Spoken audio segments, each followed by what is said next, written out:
जय हिंद।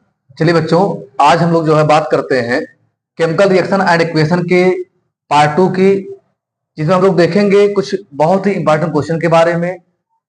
जैसा कि आप जान रहे हैं कि इसके पहले इसका एक पार्ट 1 जो है वीडियो अपलोडेड है, जिसको आप जाके देख सकते हैं। और अगर आप वो वीडियो नहीं देखे हैं अभी तक, तो उसका जो है वीडियो लिंक आपको इसके डिस्क्रिप्शन बॉक्स में मिल जाएगा, यहाँ से आप उसे जाके देख सकते हैं। उसमें हम लोग बहुत ही कुछ क्वेश्चन के बारे में डिस्कस किए हैं जो कि वेरी इंपॉर्टेंट है, ठीक है ना। उसमें हम लोग जो है बहुत ही इंपॉर्टेंट क्वेश्चन के बारे में बात किए हुए हैं। तो चलिए आज के वीडियो से स्टार्ट करते हैं। चलिए, आज का जो सबसे पहला आपका क्वेश्चन है वो कुछ इस प्रकार है। क्वेश्चन है आपका, why is hydrogen peroxide kept in coloured bottles. क्या क्वेश्चन है आपका? क्वेश्चन है, why is hydrogen peroxide kept in colored bottles,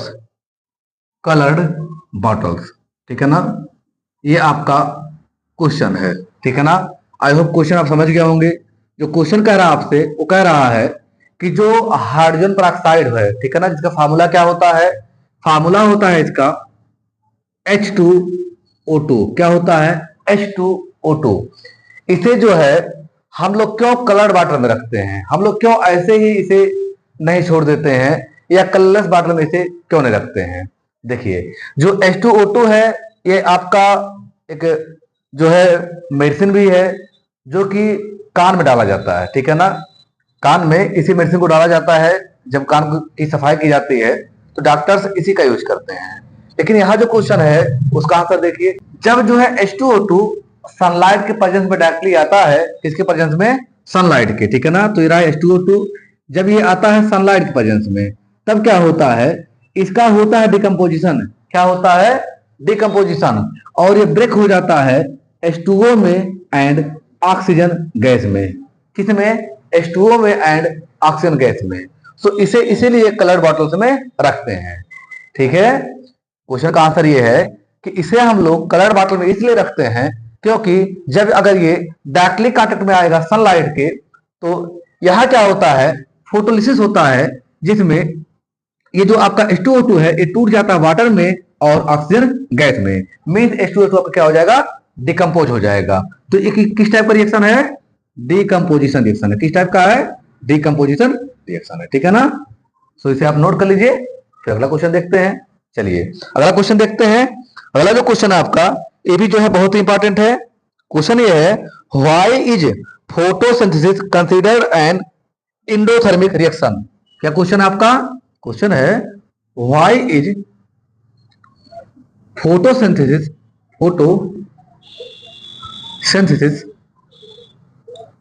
is considered as endothermic reaction, ठीक है ना। एंडोथर्मिक रिएक्शन, ठीक है ना। देखिए क्वेश्चन क्या कह रहा है आपसे? कह रहा है जो फोटोसिंथेसिस जो होता है, जैसे कि आप लोग बायोलॉजी में पढ़ते हैं, ठीक है ना। बेसिकली जो फोटोसिंथेसिस होता है प्लांट का, वह आपका एंडोथर्मिक क्यों होता है? इसे एंडोथर्मिक क्यों माना गया है, ठीक है ना। तो सबसे पहले आप देखिए, यहाँ पे समझिए कि एंडोथर्मिक क्या होता है, ठीक है ना। देखिए, जो एंडोथर्मिक रिएक्शन होता है, जैसे रिएक्शन जो है बेसिकली जो आप देखे हैं, जो हीट के बेसिस पे क्लासिफाई किए गए हैं, वो होते हैं 2 टाइप के। एक होता है एंडोथर्मिक और एक होता है एक्सोथर्मिक। ऐसे केमिकल रिएक्शंस जो ड्यूरिंग रिएक्शन है एनवायरमेंट से हीट को एब्जॉर्ब करते हैं, उसे कहते हैं एंडोथर्मिक। और ऐसे केमिकल रिएक्शन जो एनवायरमेंट में हीट रिलीज करते हैं, उसे कहते हैं एक्सोथर्मिक। तो जो फोटोसिंथेसिस होता है, क्या होता है? फोटोसिंथेसिस, ठीक है ना। फोटोसिंथेसिस ये कब होता है? ये तभी होता है जब आपका क्या रहता है? सनलाइट रहता है। क्या रहता है? सनलाइट रहता है, ठीक है ना। क्या विदाउट सनलाइट फोटोसिंथेसिस होता है? क्या नहीं, बिना सनलाइट फोटोसिंथेसिस नहीं होता है। तो ड्यूरिंग फोटोसिंथेसिस सनलाइट क्या देता है? हीट प्रोवाइड करवाता है। सो ये क्या है? एक प्रकार का एंडोथर्मिक रिएक्शन है। यहां आपको रिएक्शन दिखाने के लिए नहीं है, बस यहाँ पे आपको एक्सप्लेन करना है कि यह एंडोथर्मिक क्यों है। तो उसका आंसर यही है कि क्योंकि ड्यूरिंग फोटोसिंथेसिस सनलाइट की नीड होती है, जिस सनलाइट से जो ग्रास होते हैं, कि जो पौधे होते हैं, जो प्लांट होते हैं, वो एनर्जी एब्जॉर्ब करते हैं, हीट एब्जॉर्ब करते हैं, जिससे रिएक्शन प्रोसीड करता है। ठीक है, तो ये भी आपका हो गया। चलिए अब इसी प्रकार अगला क्वेश्चन देखिए। जो अगला क्वेश्चन है आपका, ये भी देखिए बहुत ही इंपॉर्टेंट है। क्वेश्चन है what type of reaction is represented by the digestion of food in our body. क्या कह रहा है? कह रहा है व्हाट टाइप ऑफ रिएक्शन, ठीक है ना, what type of reaction is represented by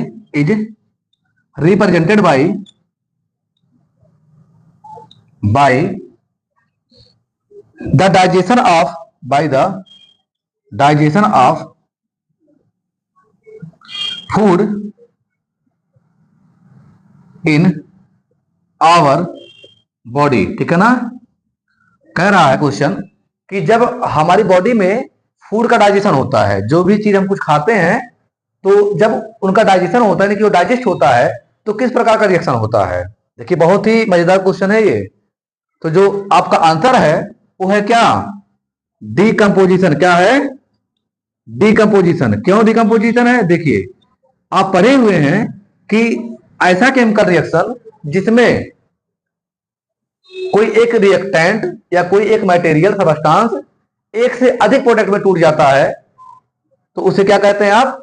decomposition reaction कहते हैं। ठीक है ना, क्या कहते हैं? Decomposition reaction. जैसे सिंपल देखिए आप, जो हम लोग के बॉडी में फूड के थ्रू जो ग्लूकोज या फ्रक्टोज जो इकट्ठा होता है, जिसका फार्मूला कुछ इस प्रकार से है, जब ये क्या करता है? डिस्ट्रॉय करता है, यानी कि ये ब्रेक करता है, तो क्या देता है बॉडी को? ये देता है आपका, ठीक है ना, ये CO2 देता है, और क्या देता है? ऑक्सीजन देता है, और क्या देता है? वाटर देता है, और साथ ही क्या देता है? एनर्जी देता है। क्या देता है?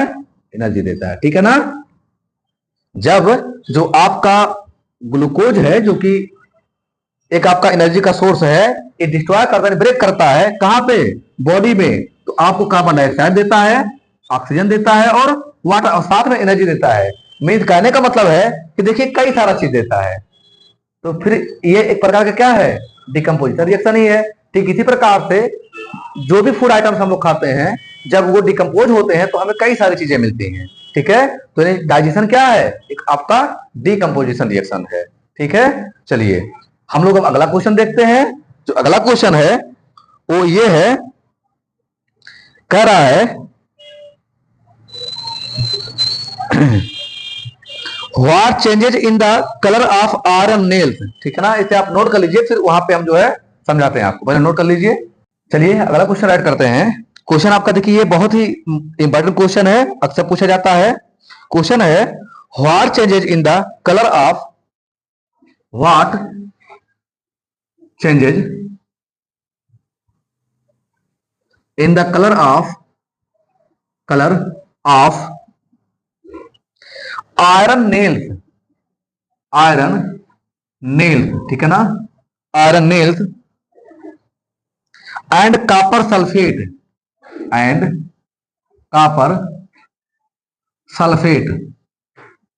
ठीक है ना, कॉपर सल्फेट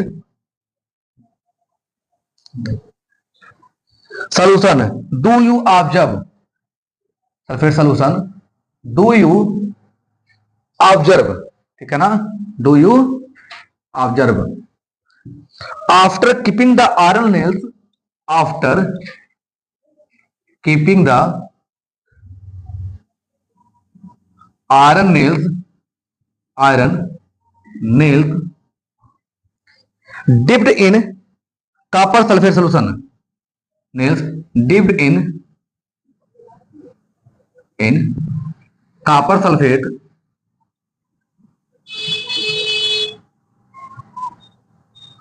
solution, ठीक है, for about 30 मिनट, ठीक है ना।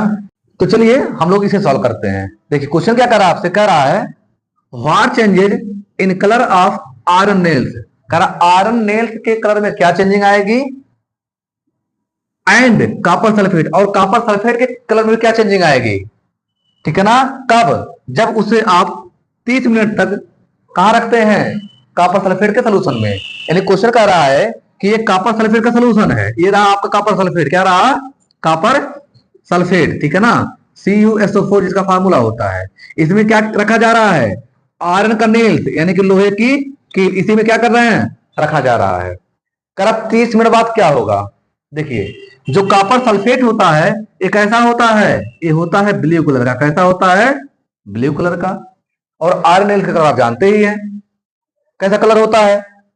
तो कह रहा कुछ दिनों बाद, कुछ समय बाद, 30 मिनट बाद क्या होगा, तो 30 मिनट बाद रिएक्शन होगा वो कुछ इस प्रकार से होगा कि जो आपका आयरन है, ठीक है ना, कौन है, आयरन है, ये कलर्ड हो जाएगा, ठीक है ना। और जो कॉपर सल्फेट है ये क्या होगा, धीरे धीरे फेड हो जाएगा, क्योंकि ये कौन सा रिएक्शन शो करता है, आप देखिए रिएक्शन पहले, ये रहा आपका Fe और ये रहा क्या, CuSO4, ठीक है ना। ये क्या बनाता है, FeSO4 प्लस क्या बनाता है, Cu, क्या बनाता है, Cu। ये किस टाइप का रिएक्शन शो करता है, डिस्प्लेसमेंट रिएक्शन शो करता है। कैसा रिएक्शन, डिस्प्लेसमेंट। अब ये जो कॉपर सल्फेट था ये था ब्लू कलर का, ठीक है ना, धीरे धीरे क्या होगा, इसका कलर गायब हो जाएगा और ये कैसा हो जाएगा, ये हो जाएगा ब्राउनिश कलर का, कैसा हो जाएगा, ब्राउनिश कलर का हो जाएगा, ठीक है ना। तो इस प्रकार से ये क्वेश्चन आपका सॉल्व हो गया, ठीक है। क्योंकि पूछता है कि ये जो क्वेश्चन है यानी कि जो स्टेटमेंट है ये किस प्रकार का केमिकल रिएक्शन शो करता है, तो ये शो करता है डिस्प्लेसमेंट रिएक्शन। कौन सा, डिस्प्लेसमेंट रिएक्शन। चलिए एक बहुत ही इंपॉर्टेंट क्वेश्चन के बारे में और बात कर लेते हैं, देन इस टाइप के क्वेश्चन को फिनिश कर लेते हैं, ठीक है। चलिए जो अगला क्वेश्चन है आपका वो है, क्वेश्चन कह रहा अगला, देखिए बहुत अच्छा क्वेश्चन है ये, कह रहा हाउ विल यू टेस्ट, क्या क्वेश्चन करा, हाउ विल यू टेस्ट, ठीक है ना, आप कैसे टेस्ट करेंगे, for the gas, for the gas, for the gas which is liberated when, which is liberated, liberated when HCl reacts with, when HCl reacts with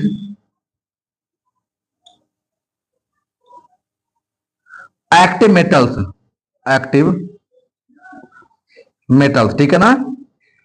question देखिए क्या कह रहा हाउ विल यू टेस्ट, यह चीज आप कैसे पता लगाएंगे, क्या चीज, कि जब HCl किसी एक्टिव मेटल से रिएक्ट करता है तो कोई गैस लिबरेट करता है। क्वेश्चन फिर से देखिए, लिखा है हाउ विल यू टेस्ट, ये आप कैसे टेस्ट करेंगे, फॉर द गैस, उस गैस के लिए which is liberated when HCl react with active metals, यह आप कैसे पता करेंगे कि जब कोई मेटल से कोई HCl रिएक्ट करता है तो कोई गैस लिबरेट करता है, ठीक है ना।